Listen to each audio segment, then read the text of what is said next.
Yes, katika fununu za chini chini bwana ambazo sasa hivi zina trend na ambazo ziko on fire bwana, ni fununu ambazo zinazoendelea baina ya Wema Sepetu pamoja na Zuchu bwana, na fununu hizi bwana zimekuwa zikishika moto sana kadri siku zinavyozidi kwenda, na sababu kubwa bwana, ama sababu muhimu ambayo inasemekana wawili hawa wameanzisha bifu ni kutokana tu na Zuchu baada ya kumuona Wema Sepetu bwana amejifungua, na kuna taarifa ambazo sasa hivi zinasambaa ama zinaendelea, inasemekana huenda Wema Sepetu akawa amepatiwa ujauzito na Diamond Platinum. Kwa hiyo bwana, iko kitu Zuchu tayari kinamgonga red flag kichwani kwake, na ndio maana ameamua kumuingia moja kwa moja Wema Sepetu na kumwambia maneno ambayo kiukweli sio mazuri, kwa sababu mwenzie sasa hivi yupo katika kipindi ambacho anajiuguza na yupo katika kipindi ambacho anafurahia maisha yake na mtoto wake. Lakini mambo yamekuwa mengi na vile kila mtu sasa hivi ameongea mambo yake kuhusiana na sakata hili, lakini niko hapa kusanua ilikuwaje na Zuchu amezungumza maneno gani. Ila kabla sija kusanua ama kukwambia bwana, kama bado hawajajiunga na familia hii,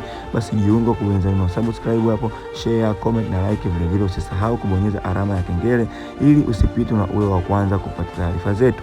Yes, tunatambua bwana kwamba kwa Zuchu ni mpenzi wa Diamond Platinum sasa hivi, ama ni mke, na vile Wema Sepetu bwana alikuwa na mahusiano ama ni ex wa Diamond Platinum sasa hivi bwana, na tunakumbuka ama tunajua kwamba kwa Diamond Platinum bwana hakufanikiwa kumpatia ujauzito Wema Sepetu katika miaka ambayo waliokuwa wakispendi na mahusiano tangu hapo walipokutana.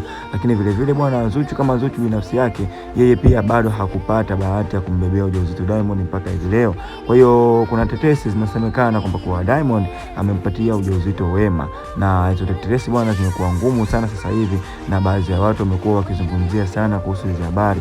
Kwa hiyo Zuchu yeye kama yeye imemuuma na imemuingia vibaya sana moyoni mwake, kitu imefikia stage mpaka ameamua kuongea maneno mazito, maneno ambayo kama amemwata kiflani hivyo Wema Sepetu, na kumwambia kwamba kwa mimi sikuogopi kwa lolote, unataka wewe na mimi nataka, hata kama wewe umejifungua mtoto lakini na mimi pia nitapata mtoto. Kwa hiyo Zuchu tayari ana kinyongo fulani hivi kwa mwenzie na kuhisi kama vile amepatiwa ujauzito na mpenzi wake, lakini ni kitu ambacho sio cha kweli, labda ni yeye tu mafikirio yake na yeye na mawazo yake kichwani kwake, na ndio maana imefikia stage mpaka anaongea maneno kama hayo.